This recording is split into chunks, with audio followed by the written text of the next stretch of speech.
Yes, I'm going to wrap things up rather quickly. I've seen in the agenda that I was supposed to speak for 30 minutes, but I don't think I will speak for 30 minutes. It was a long day. And my main takeaways of today were mentioned quite a couple of times in the last roundtable discussion, which was very interesting. I have mainly noted four main takeaways, and of which the two first ones are the most obvious, and I was quite expecting them, and two others that were a bit of a surprise. So the first one is the fact that it's to tackle the issue of depopulating areas or shrinkage, name it, you can use the word you prefer, but is that you have to understand the various complex interactions that have led to that situation. So a lot of research presentations of this morning, well, based on this observation, have mentioned different approaches to tackle this issue and concepts, just like the place-based approach, and take into consideration the specificities of the area itself, bring up with sort of balanced solutions that take into account the interdependence of the region with other regions and focus on connectivity and accessibility. But this variability, and that will bring me to the second point, is that the variability of the types of shrinkages makes it that no region is alike. So every region is unique and there is no general solutions. Very specific example was a discussion about digital nomads. The solution of attracting digital nomads can only be applied in very specific, for very specific sectors and certain regions. The third and fourth takeaways were more real lessons learned from my side, where a lot of presentations have emphasized on the qualitative sides of identify the assets of regions. So policies tend to focus on the quantitative sides aspects to identify shrinkage. A lot of speakers have emphasized on the importance of taking into account the local perceptions on well-being and the quality of life. So for me, that leaves to, if you want to find a solution with local actors, one of the key steps to go towards that solution is to have an appreciation of the region itself. So it's to appreciate its identity, its specificity, and also the particularities of the actors that are active in that region. And that leads to the fourth point, and I liked it very much. That was also something that came up a couple of times, is that emphasis on positive thinking. So this is very much also related to the third point, that tries to focus on, not necessarily focus on economic growth, but also focus and put a lot of importance on increasing the well-being and quality of life. And this cannot be done without having connections and exchanges with local actors. And I will come back then with what Peter Toth at the end of the roundtables have presented as examples. He gave 5 examples that actually more or less are interesting case studies that we might delve into to see how this is done in a practical way, in a pragmatic way. And so I'm inviting the attendees to look at that. Moreover, I will remind you that all the presentations will be put on the webpage of the event. All the recordings of each presentation will be also published. So if you want to look at it again, if you want to have references, you can go back to the webpage and you will find all the necessary documentation. Finally, I would like to thank all the speakers and all the attendees.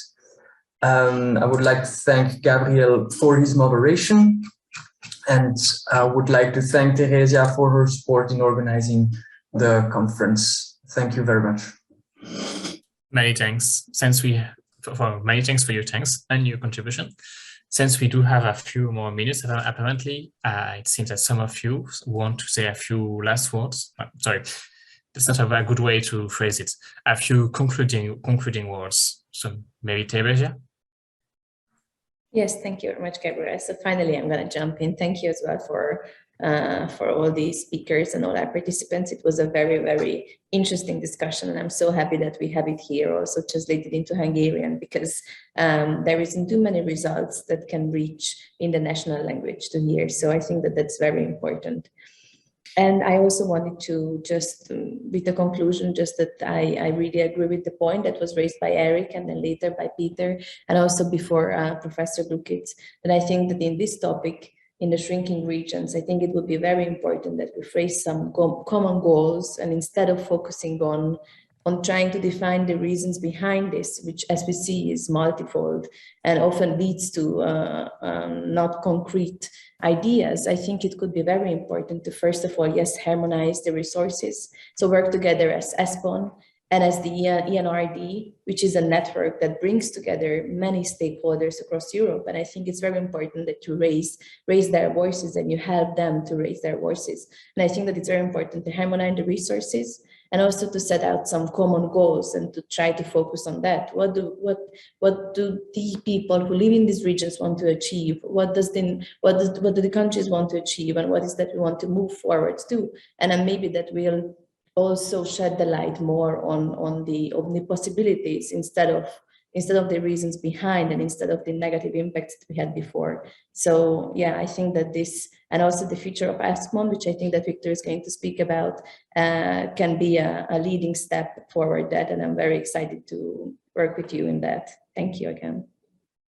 Okay, perhaps I would like to take this opportunity then to let you know what's going to happen. There were some questions about, well, interesting event, interesting conference, what comes next? Of course, many more ESPON events, not EPSON. Someone's writing, I understand this was the slip of it, not of a tongue, but slip of a finger on the keyboard. We are not EPSON, we are ESPON. The ESPON is going to continue its service in hopefully 5 months from now. We'll be launching the new ESPON 2030 program operations, and we'll do it in a bit different way. There will be thematic work streams called thematic action plans, consisting of some bundles of projects on a similar same topic. We identified together with the member countries these first 4 streams in sometimes an interesting way. For instance, governance of new geographies. So you will try to imagine what the new geographies could be about, but something probably not expected. Places resilient to crisis, an important topic in the reality that we have been living for quite a while. Climate neutral territories, again, a very vital topic to discuss. And then something that probably this matter of shrinking areas, whatever we name them, is going to see the further discussions. It's going to be called Perspective for All People and Places. So within the perspective of all people and places, we could imagine some follow-up activities on the results of the ESCAPE and Lakes projects, and also all the evidence and the knowledge that we try to amass in our, say, briefs, policy papers, all the documentation you can find on the ESPON website. And we'll be very glad to have your further advice. What way to go? what to concentrate upon to make ESPON well, easily to associate with something positive, not negative, with something that makes sense, that makes a difference, that sets a footprint on public policies at all levels. And as we are the ESPON community, and we hope that we'll be growing as the ESPON community, you have all the chances actually to help, inspire, and influence the future ESPON activities. So we very much rely on your support, on your creativity, also on your intellectual, well, vitality, I should say. So whatever comes to your mind, even comes out of the box as a sort of thinking, please let us know. We'll be there to listen to you. And we also have the network of, well, ESPON contact points. And Terézia in Hungary does a fantastic job in order to animate discussion on the future directions for ESPON. So within Hungary, she's the one to be approached and suggested some ways to deal with this complicated matter of, well, having an ESPON niche in the quite wide array of different organizations that deliver evidence based on facts and figures. We are not the only ones. There are many more, and we need to find our place, our niche as mentioned. So thanks again for being with us. You also received a link to the consultation. We are now closing up the open consultation for the TAPs, but based on some interesting exchanges with the networks and some dedicated experts will be suggesting some, well, essence of the future TAPs, but this will be not mission accomplished. So we have 7 years to go for the next ESPON program. So please let us know what would be of interest to you to pursue in the next ESPON program, and look forward to seeing all of you in person during the ESPON seminar in Lille in France, end of May, beginning of June this year. Thank you again.